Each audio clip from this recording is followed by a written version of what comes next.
បាទសួស្តីកូនកូនសិស្សានុសិស្សថ្ងៃនេះយើងមកបន្តលំហាត់ថ្មីស្ថិតនៅក្នុងមេរៀនថ្មីគឺសំណង់ត្រីកោណដែលស្គាល់ជ្រុង2មុំ1វិញថ្ងៃមុនយើងបានរៀនរួចហើយតកតងទៅនឹងសំណង់ត្រីកោណដោយស្គាល់ជ្រុង1មុំ2ថ្ងៃនេះយើងស្គាល់ជ្រុង2មុំ1វិញបាទអញ្ចឹងយើងមកមើលលំហាត់របស់យើងទាំងអស់គ្នាទី1នេះគេប្រាប់ជ្រុងទី1អានេះជ្រុងទី2ហើយនេះគឺជាមុំតែមួយ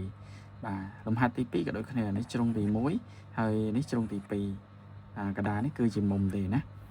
ញ្ចឹងគោលការណ៍របស់យើងកូនត្រូវចាំណាក្នុងការសង់ត្រីកោណដែលស្គាល់ជ្រុង2មុំ1កូនត្រូវតែយកជ្រុងទី1សង់ហើយជ្រុងមួយណាក៏បានដែរមួយណាមុនក៏បានដែរ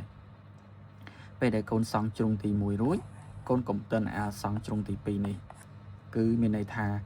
ទៅសង់មុំរបស់យើងជាមុំបន្ទាប់វិញតើណាសង់ជ្រុងទី1ហើយសង់មុំទី2វិញហើយចាំជ្រុងចុងក្រោយទៅដាក់សង់ជ្រុងទីលើកទី3វិញតើណាអញ្ចឹងនិយាយឲ្យសាមញ្ញគឺមានន័យថាកូនត្រូវសង់ជ្រុងហើយមុំហើយជ្រុងគោលការណ៍យើងគឺអញ្ចឹងហើយជ្រុងហ្នឹងកូនសង់ចង់សង់អាមួយណាមុនក៏បានដែរនេះមុនក៏បាននេះមុនក៏បានតែសំខាន់មុំត្រូវតែសង់លើកទី2តោះក្រោយពីយើងដឹងហើយយើងចាប់ដើមសង់ត្រីកោណទាំងអស់គ្នាអញ្ចឹងត្រីកោណទី1នេះគឺត្រីកោណជ្រុង PQ លោកគ្រូសង់តាមដាប់ចុះ PQ អញ្ចឹងលោកគ្រូអូសបន្តិតមួយប្រវែង6សង់ទីម៉ែត្រដាក់គីមកគៀងខាងនេះបាទនេះ6សង់ទីម៉ែត្រប៉ុណ្ណឹងដកបន្តិតចេញវិញ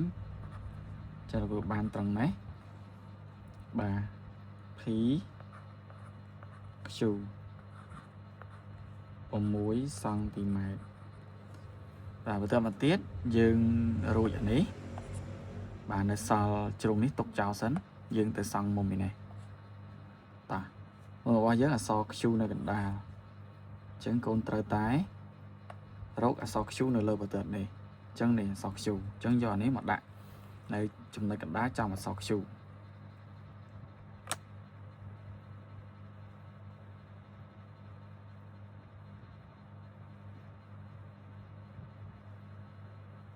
បន្ទាត់នេះរត់នៅលើគ្នាអញ្ចឹងផ្នែកដែលមានបន្ទាត់គឺបែកខាងនេះ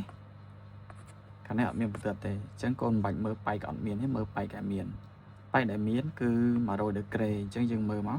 0 10 20 30 40 100 8 9អញ្ចឹងទៅឬ100 110អីនេះអញ្ចឹងសូមគូសបន្ទាត់ឈរអស់100ដឺក្រេច្រឡំ110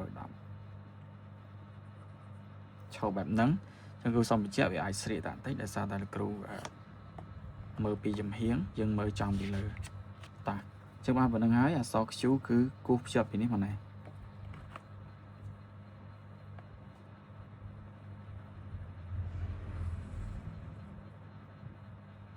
បាទប៉ុណ្ណឹងហើយទៅនេះគឺ100ដឺក្រេ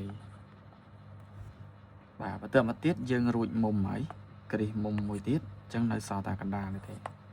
អញ្ចឹងកណ្ដាលនេះគឺជាជ្រុងចុងក្រោយគឺ QR Q នៅនេះ P នៅនេះអញ្ចឹង O នៅលើបន្ទាត់នេះហើយបាទអញ្ចឹង O ប្រកាសជានៅលើបន្ទាត់នេះអញ្ចឹងគ្រូដាក់អក្សរ O ហើយនៅលើបន្ទាត់នេះឯងមិនដឹងត្រង់ណាមួយទេដែលប្រវែងរបស់វាគឺ4សង់ទីម៉ែត្រអញ្ចឹងលោកគ្រូទាញបន្ទាត់មួយបាទ4សង់ទីម៉ែត្រ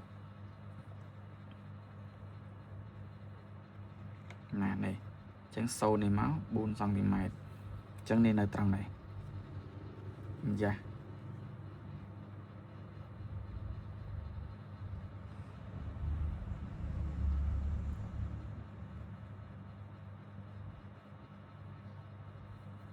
4សង់ទីម៉ែត្រខុសបាត់ស្ដាប់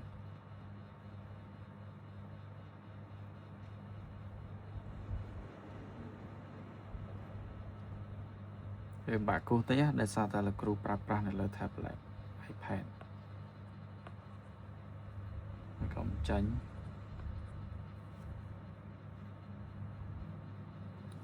ឆ្ងាយបន្តិចមែនដាក់ចំទីតាំងមិនវាដិតតាគូជល់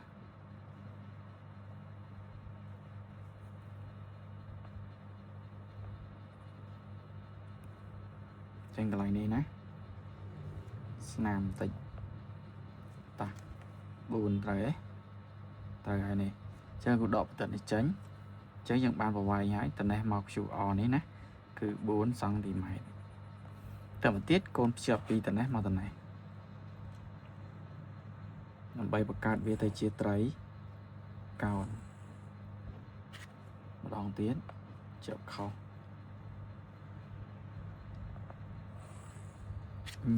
ឡើយរៀលរហូតគួរហូសបានណាកុំឲ្យតែខ្វះអញ្ចឹងនេះគឺជាត្រីកោណដែលសង់ចេញពីជ្រុង2មុំ1ចប់ជាស្ថាពរយើងចូលទៅលេខ2តែម្ដងតោះលេខ2គឺធ្វើដូចគ្នាដំបូងសង់ជ្រុង1ទៅជ្រុង1ណាមុនក៏បានរួចមុំតាមដាប់សាច់រួចមុំរួចបានជ្រុងចុងក្រោយចឹងលោកគ្រូសង់អានេះមួយសង់អានេះរួចចាំសង់អានេះចុងក្រោយតោះចឹងយើងតាមដាប់តែម្ដងទៅទីមួយគោះបន្ទាត់មួយចឹងបន្ទាត់នេះត្រូវប្រើប្រាស់អានេះតែម្ដងទៅវាស្រួលជាងអានេះអត់មានបន្ទាត់គ្រប់គ្រាន់ប៉ុន្តែ3សង់ទីម៉ែត្របានតាចឹងដាក់3សង់ទីម៉ែត្របន្ទាត់នេះជាក់ស្ដែងមកហើយចឹង3នេះត្រង់នេះចឹងគោះពីនេះហើយនេះចុះ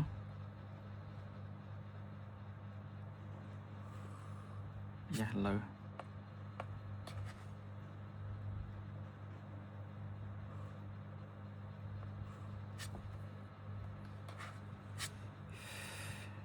រឿងពិបាកគូសបន្តិចណា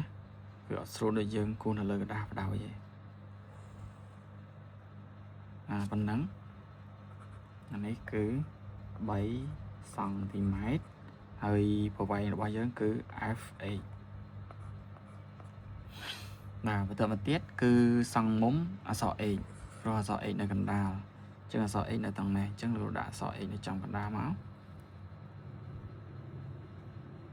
ហើយមានបន្ទាត់ខាងនេះអញ្ចឹងមើលពីបែកខាងនេះទៅអញ្ចឹង53ដឺក្រេអញ្ចឹង0នេះ52 53មកដុំនេះឯងចាំគ្រូចុចបន្តិចមកបានហើយបន្តមកទៀតលោកគ្រូគូសភ្ជាប់ពីអក្សរ H ទៅ